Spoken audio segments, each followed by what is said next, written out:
Hey guys, this is Ryan Blair here at Kaizink, and today I'm showing you how to set up presets on the Epilog Fusion Pro Laser Job Manager software.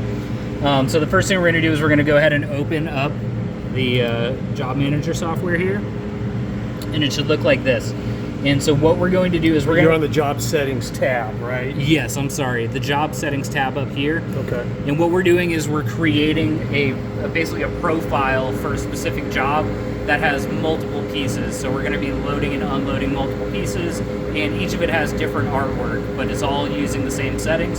So this way you don't have to go in and change those settings every single time you load a new file. So what we're going to do here is we're going to click New Item, and now we're going to name it. So this is New Flow Bottles. You can name that whatever you'd like. And now you're going to choose the respective settings for this job. This one happens to be 400, speed of 60, power of 60.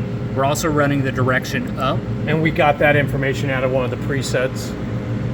Yeah, a preset that we already had, and we ran a test to make sure that it is going to be sufficient for the job. Gotcha. Now this is also running the rotary tool, so we're going to go to advanced right here, and we're going to turn the rotary on, and all the settings here are perfect for what we're doing, so we don't need to change anything. And we will shoot another video in the future for how to organize these presets. Currently this is the first one that we're running, so we don't have any folders or subfolders, so we'll get into that at that time.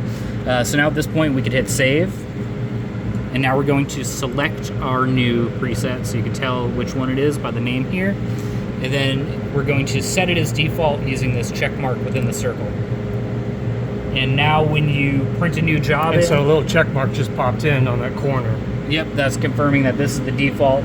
So if we were to come back into Illustrator here, run a Control P on our file, make sure that we're using the custom media size without it rotated. And we're on Epilog Laser as our printer with the PPD as the default. Yep. Okay. So we're going to print. And when this job pulls in, the camera system may not look the way that it usually does, but that's okay because everything is already set as far as the placement.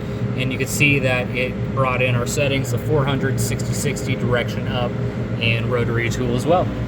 Thanks for watching.